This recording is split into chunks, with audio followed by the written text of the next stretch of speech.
So my research question is teaching of ESOL, functional skills, English GCSE with AI. And I'm exploring, is AI really the future of education within my subject specialism or not? So this is my poster showing the various aspects of teaching and learning with AI. I try to find out how AI impacts learners' motivation and engagement in learning. How good is it for taking assessment, challenges in its application, ethical issues, what training will the teachers need, etc. And finally, I will conclude with my findings on these points. And I think at the bottom, I've got one quotation from Ruin saying what we teach and how we teach cannot be separated. And I'm trying to link it with the EdTech tool AI here for the teaching of my subject. So why did I choose this question? I think all of us know that generative AI refers to technology that can be used to create new content based on large volume of data that models have been trained on from a variety of works and other sources.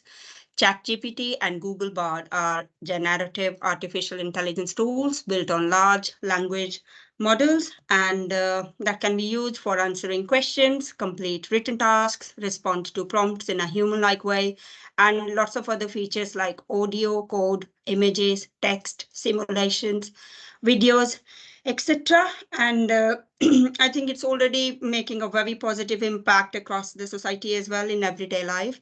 And it can improve teaching and learning experiences. It is interesting and exciting and no doubt saves our time. And I have been using it in my classes recently a lot. And I was interested in obviously knowing how other teachers are finding it in a language classroom. So you can say my curiosity led me to avail this chance. And I think Dr. Adam also contributed a lot by keeping all of us regularly updated about it from the last 1.5 years too. And I can also not ignore See Me, Hear Me research conference, which has generated my interest further in it for a bit. There were 2 presentations on AI in that conference. And excuse me. Okay. So I think the recent inventions of Chat GPT and Google Bard, they have the full potential to what does it say? To have opportunities and challenges at the same time for the education sector, and that is what my research is going to explore. What are the challenges that we have within my subject specialism? So the secondary literature that I have read, I started with the presentations made by my seniors of last year, which was, I think, passed on to us by the tutor. And that supported me with knowing the structure of my presentation. Then there was See Me, Hear Me conference. 2 of the presentations were related to AI. And over there, I learned about an app called Annie, which was very useful for providing live inputs and feedback to the students in the class. Then I was very aware that I don't know anything about it. So I started with exploring the history of AI. And I came to know that it goes back to the ancient Greek philosophers, and it was Alan Turing who started this crucial question: can machines work or not? And I think that dates back obviously to 1900s. And it is very interesting that until 1950s there was no big stride made, and it is just recently with this advancement of Google Bard and ChatGPT, which is introduced in November 2022 with 50 billion words for its algorithms, and now it is 350 billion words, which is 7 times more and is rising further every day. So I think so. You might have also heard about the recent summit on AI in the UK, which was hosted by Prime Minister Rishi Sunak. And 3 main outcomes of this summit were that, number one, the agreement about the need of the thoroughly testing advanced AI models before release. And then there was an announcement of a new UK-based AI Safety Institute. and the proposal for an international panel on artificial intelligence safety in that summit. And then on TED Talk, I listened to Natanagara, I don't know how to pronounce it. Yes, but he is a famous educationist, and he talked about how AI can be used for active learning by asking students how they can generalize, personalize, and relate the topics to themselves, to the society, to the nation, and globally. And after this, I explored a little bit about government policy on AI, and which is mainly to have a collaborative approach to promoting teaching and learning without being biased. As we all know that we have a lot of cultural diversity in England. Then I explored some research articles in journal on education. And these research articles that I explored were mainly on ESOL and EAL, that is English as an additional language. And these articles were all about how AI can enhance learners' skills and learning. And this will be a bit more further education news website. There I read two articles which were by Pierce and by Hill, and these were telling that AI can really revolutionize modern teaching, and it is a potential edtech tool. That's all. And then what research gap is there? After this reading, what I found was that these research articles were mainly a study about developing the speaking and writing skills of the students with AI, but a collective comprehensive perspective of ESOL, functional skills, and GCSE English teachers on the use of AI that was missing. I think that way my research is filling the gap. And hypothesis. I'll be very honest, I didn't know about it when I started with this assignment, but yes, it took me a time to understand this. And then my hypothesis that I came up with is this, that AI is an extremely helpful tool, not only for teachers, but also for learners. It gives autonomy to the learners, manages their cognitive load, provides quick feedback, promotes ICT skills, and helps with pronunciation, especially for the non-native teachers as well as students. It has full potential to challenge traditional ways of teaching, and it aligns with a lot of educational theories that we all learned last year, and I have highlighted them here in blue font. These are Maslow's, Vygotsky's, and then Anne Gravel's, and I think cognitive load theory by Sweller, and scaffolded teaching and learning by Bruner, etc., etc. So that's my hypothesis, and I wanted to say whether it is really correct, or is it really the future of education or not. Then the research design and methodology. It was a primary research, and after deciding on my topic, I prepared a very carefully worded questionnaire on Microsoft online form, which had pre-informed consent, which can be seen here.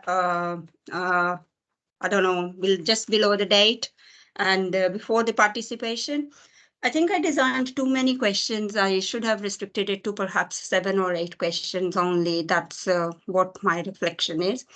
And after the questions were designed, I got it approved from my tutor, then my mentor, and then I emailed it to the curriculum managers. And as James has said, it was a hassle. It was a real hassle for me to get it approved.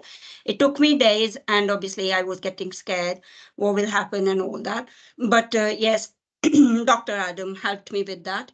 So it was forwarded to the teachers finally by the curriculum managers. And my sample is the teachers of the ESOL functional skills and GCSE English. And there were no students involved, so I did not have to have any parental consent or so. But I received, I think, 23 responses, and out of which you can see 15 were from ESOL background, 9 teachers were from functional skills, 6 were from GCSE English. And then I collected my data both in qualitative and quantitative way. There was a survey, there was an interview. So I asked the participants to leave their email ID if they were happy to be interviewed. Some of them did not turn up for an interview when I contacted them afterwards. However, I managed to have one interview with a senior lecturer who teaches ESOL, functional skills, and GCSE English. He did not let me record, so I had to write down the script on A4 sheets, which I typed afterwards. The interview lasted for 20 minutes, face to face, with a very healthy discussion that provided me with a very good base for writing my final summary. And then data analysis. I think I had a color coded data analysis. It was thematic analysis mainly. For some of the questions, I also had analytical analysis, and that you can see here in the pictures. Okay, the next is my findings. The benefits I have just talked about in my hypothesis, so I am skipping them. It will be a good idea now to talk about the drawbacks only. So the first drawback that that's been highlighted by the teachers is this, that conversational English will suffer as AI cannot know the context. And in English, Penny also has said that the context creates a problem and hence needs careful teaching. And next thing highlighted is this, that the grammar may not be accurate. It can be misleading. And we all know that grammar is the system of the language. AI is not grammarly accurate. It is sometimes misleading. So most of the teachers also said that adult learners are not competent and confident in using IT and writing prompts accurately. And then the next thing is it is not entirely inclusive, as some of the learners may not have access to the internet. Some of them, they always have financial problems and job issues and all that also. And then the last is there is a danger of being overly dependent on AI. And the next slide is on the challenges that might come with the use of the AI. So these challenges are actually a lot, but yes, the first thing is that the teachers and the learners can be lazy and overly dependent on it. It can be used as a cheating tool instead. And then there are the data privacy issues, and tutor also need training with it. And with some learners in the college, this could be for the first time that they have used a computer in their life, especially with the ESOL learners and functional skills adult learners. Even me, I have come back to my studies after 10 long years of gap. So same applies to my learners as well. And some do not know how to access the internet on their phone either, and they struggle to understand it. And AI may convey the cultural nuances inherent in language learning. And I think in last year in my presentation, I told that in Wolverhampton, there are 67 countries living. That was with the reference from the council. And it was only yesterday I was listening to a video that was from Wolverhampton University for the admissions, and somebody was telling that Wolverhampton is a city where 165 countries are living. So that way we can understand to what extent the cultural nuance can be there with AI, because I don't think it is that perfect that it can understand the 167 countries, their culture, language, and all that. So the other thing is the challenge, which is I think, the cultural context. And then I'm moving to the next slide here now, the short-term and long-term effects. I think the green font is highlighting the positive effect of it. And other than that, it is all negative effects that we can have. Number one is plagiarism, then multiculturalism, culturalism, and providing empathy to the learners. And it also might devalue the teacher's role. The positive long-term effects that it might result in fewer printing of worksheets, and might also result in less travel or less face-to-face classroom teaching. And that also at the same time may put teachers' profession at a considerable risk. So examples of how AI can enhance learning experiences. I think It can provide more intelligible support around the clock instead of solely dependent on a teacher's availability. Then it is interactive, especially with the pronunciation and translation tools, and there can be tailored resources. And then it supports with the accuracy of answers and responding. And the most important is this, that the students can compare their answers to higher grade essays or lower grade ones and see what makes a better or a worse assignment. And the next question I had was, what impact can AI have on the engagement and motivation of learners? I think with this, students obviously will feel that there is more support, and if they are positively motivated, they can improve a lot. The other thing is that tech savvy students, those who are very good at technology, they will enjoy it. And on the other hand, those who don't know how to use it, they will struggle a lot. And the last is technology is changing rapidly. So what is true today might not necessarily be true next year or at some other time in the future. And it does not, yes, there is no fear of failing, where the language learners often hesitate in front of the teachers to speak, and in the class as well. But yes, with this, I think there is no fear of failing. They can practice, and can get perfect. So motivation may decrease due to a lack of social interaction. That is another impact that it can have. And task-based learning setting, that can be affected a lot with this. Next is, how can it support personalized adaptive teaching and learning? I think I'm skipping it because it has already been discussed, like new ideas, or some are good, some are not. So Sonia, next sorry, point. just to let you know, just to let you know, you're on 16.5 minutes. Okay. Okay. Yeah, I'm just left with 3-4 slides. Ethics. So AI is not able to give answers on ethics or morals. Then there is copyright issue of lesson plan and worksheet, and data security issues. In my country, it is a sin to steal or use somebody else's work, especially the honest work. So the next ethical consideration is human jobs can be affected by it. And then connection and trust between a teacher and a student, that can affect. Then cheating does not encourage critical or creative thinking. Those who have limited capabilities of making sound judgments and rationale, they can be easily manipulated and make rash decisions. And then there are cultural issues, of course. Next is personal development programs that the teachers suggested are needed is, number one, digital skills training, how to use it and implement this software, that will be needed. Then the general training on the regular updates with its rapid development and how to stay safe online. Then in the last, they said that no matter how much we educate ourselves, we will still be behind when it comes to AI and technology. So that is what. And then the question was, how do you rate AI as an effective tool for assessing learning? Most of them have ranked it as 3 and 4 out of 5, which confirms that it is a reliable source to give feedback, especially in activities like interactive role plays, etc. Then what is implications and the summary of my research? The biggest implication is that there are no absolute conclusive answers. You can see here there are mixed responses, and that is because technology is new. Most people were neutral, and mainly these people fall into 3 categories. First category is those people who have fully embraced AI and are extreme with it. The second category is completely against it. And the third category is of teachers who are hesitant, non-committed, reserving their judgments, being very cautious.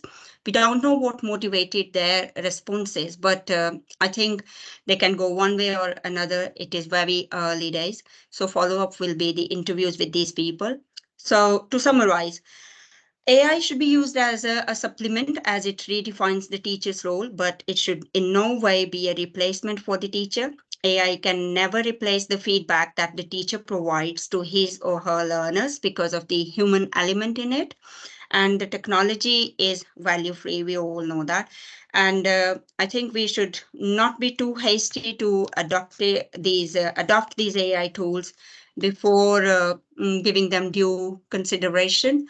we need to be careful that AI is not the content of Pandora's box.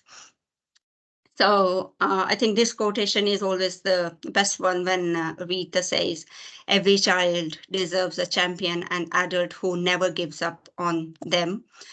So the next one is, did I address my research question? I think I did. I found a lot of information about AI based on my research question, and I have just summarized some of them. At the end of the day, it's only a tool and not sentient. It needs more sophisticated nudge tools to maintain motivation. These nudge tools are not available in AI yet, and I think it is available in Duolingo, which is another app that needs you need to practice every day, and if you don't, you have to start from the scratch, which is like you say. Whereas in AI, we don't have these kinds of nudge tools, and these that comes from the teachers instead. So what next? I think further interviews with the participants that is needed. Then we also need to know the students' perspective. And then there can be a comparative study of its application within the three subjects like ESOL, functional skills, and GCSE, and that too with the collaboration of teachers and students. And then there can be a comparative study of its application in the UK and other countries. And of course, I'm interested in my own country. How is it going on there with the teaching of English and AI? That's it. And if there are any questions. Excellent. Well, I think you've gone over a little bit, so I'm going to stop the recording there, if that's okay. Only because there's quite a few more people to get. Well done, Sonia. I'll look forward to watching the recording of that.